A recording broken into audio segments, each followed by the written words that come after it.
Merhaba milletime, merhaba şarma. Ankara meydan uluset may imza aridon topken ve Çin'in yo cineka pironiş raşdame imzaz de humay ve hak cira razib. Merhaba. Merhaba. Namet bixir? Namim Sabta. Sabta şuma sinir keyf şuma hol? Keyf marındı. Ma 91'de göç geldim Ankara. Şuma neve yo rame, neve yo. Ne var yavrum ama ya 30 sene ben var. Ha, yiri sar şuma etya. Tabii. Maşallah. Özal'ın döneminde Malta'ya. Avvat uzala şuma etya.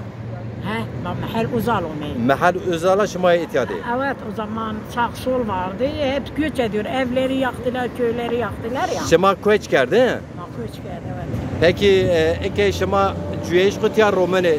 Mason yen. Erroş çarşı mason. Ha, roy çalışmışına piron. Piron şuma devijniyor. Şey mi reis mi mal mi Maşallah, maşallah. Peki semed imzada TRT Zazaki kanal vijiri zonma kısa bikir.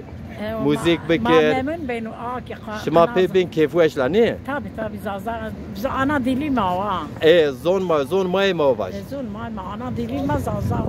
Vallahi hayran. Ama Kürtleri de seviyoruz ama biz de ana dilimiz zazadır. Hayran Allah'ı tüp.